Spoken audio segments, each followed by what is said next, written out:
Birodarlar,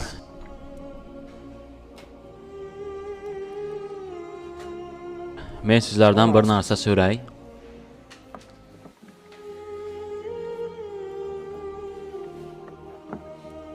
Nima sizlarni Allohdan uzoqlashtiradi? Allohni unutishingizga nima majbur qiladi sizni? Men faqat shuni so'ramoqchiman. Alloh bir martadan bo'lsa sizlarni unutdimi? Bir daqiqaga ham bo'lsa Alloh sizlarni unutdimi? Qur'oni Karimda Alloh taolo aytadi: Ey odamlar, nima sizlarni mendan uzoqlashtiradi? Nima sababdan mendan uzoqlashasiz? Alloh aytadi: Ey meni bandam, Qur'onda bu. Nahot unutgan bo'lsangiz? Axir bir vaqtda siz yo'q edingiz-ku. Alloh aytdi: Bir vaqtlar odamizot yo'q edi. Sizni hech kim tanimas edi. Siz hatto yaratilmagan edingiz. Alloh aytadi: Men sizlarni yaratdim-ku. Yolg'iz men sizlarni yaratdim-ku. Bir tomchi spermadan. Bugun insonlarni qo'liga 3-4 so'm pul tushsa, birovlarni mensimay qo'yadi. Do'stim, qayerdan chiqqaningni unutdingmi sen? Alloh seni bir tomchi spermadan yaratdi. Sen o'zingni aldama, meni cho'ntagimda pul bor deb, yo bir meni go'zal mashinam bor. Alloh aytadi: Men sizlarni spermadan yaratdim. Spermadan. Siz bir suv edingiz.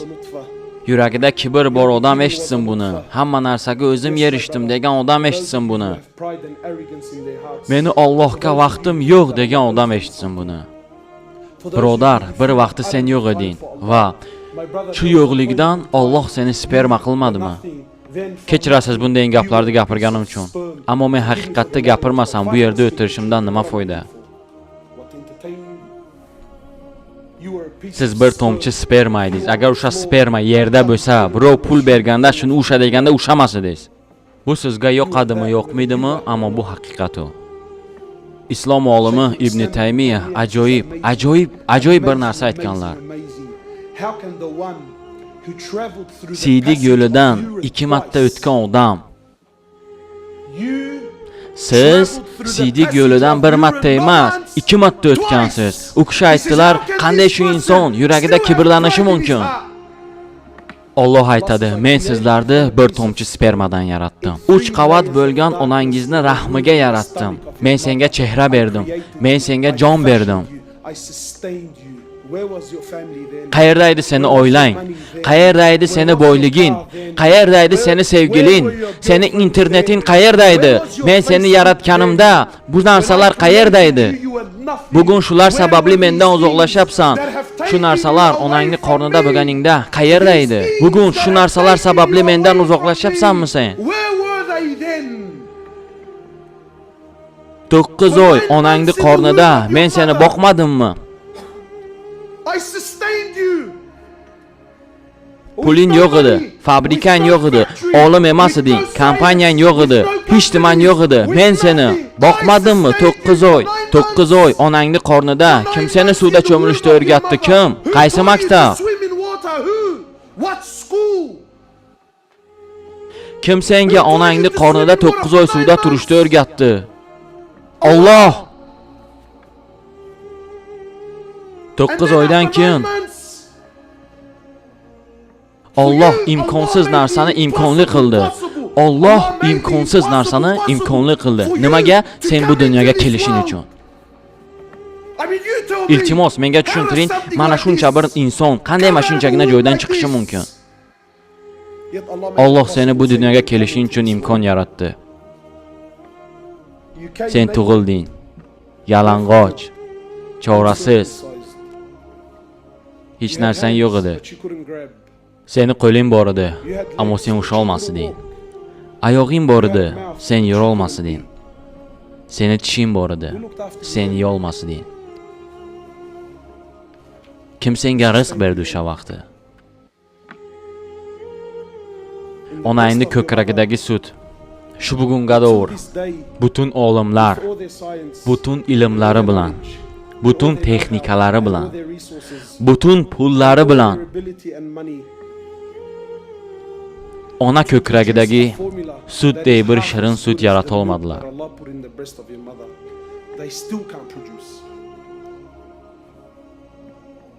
Ammo Alloh bu sutni onangning ko'kragiga kim uchun joylashtirdi? Kim buni Allohdan so'radi? Kim bunga pul berdi? Yozda esa sen uchun u sutni sovutar edi. Qishda esa sen uchun u sutni isitar edi. Kim bularni qilardi sen uchun? Har kecha seni kim qarar edi? Onangchi onang, kechasi bilan uxlamasdan seni tervatib chiqqan onaga shunday sevgi bergan kim? Kechasi bilan seni tervatib chiqishga nima majbur qiladi? Allohning sevgisi emasmi? Seni qo'llaring tuta olmas edi, Alloh bunga ruxsat berdi. Oyoqlaringchi yura olmas edi, Alloh bunga ham ruxsat berdi. Alloh senga tish berdi. Alloh senga aytayapti. Alloh senga aytayapti. Seni yuraging har bir urishi uchun Allohdan ruxsat so'raydi. Alloh bir martadan bo'lsa yo'q dedimi? Tasavvur qiling, bir kunda 100 mingga yaqin yurak urishi. Alloh bir martadan bo'lsa yo'q dedimi? Seni vujuding Allohdan ruxsat so'raydi nafas olish uchun. Alloh bir martadan bo'lsa yo'q dedimi? Hatto sen harom qilayotganingda, hatto sen zino qilayotganingda, hatto o'zingga o'zing zarar berayotganingda, Allohning g'azabini keltirganingda, Alloh harom qilgan narsani qilayotganingda, o'zingni zararing uchun qilayotganingda, hatto o'sha vaqtda seni yuraging Allohdan ruxsat so'raydi. Alloh o'shanda ham ruxsat beradi.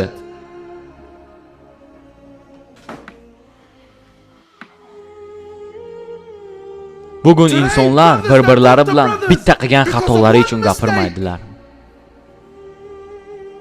Bitta qilgan xatolari uchun gapirmaydilar. Er-xotinlar bo'lmagan bir sabab uchun ayriladilar. Alloh bir martadan bo'lsa sizlarni unutdimi do'stlar?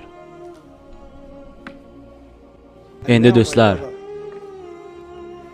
bugun siz yura olasiz. Bugun qo'lingiz bilan bir narsani usha olasiz. Bugun bemalol gapira olasiz.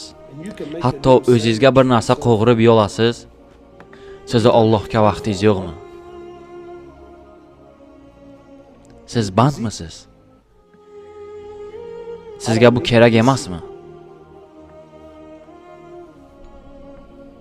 Siz Allohga shunday minnatdorchilik bildirasizmi?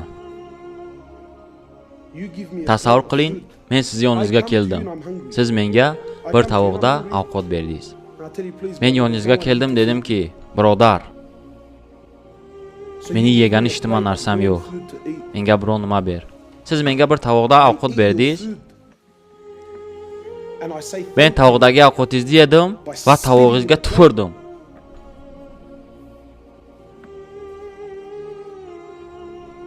Siz meni nima qilgan bo'lardingiz? Allohga qasamki, birodarlar, bizi Allohga ehtiyojimiz bor. Allohda bizga ehtiyoji yo'q.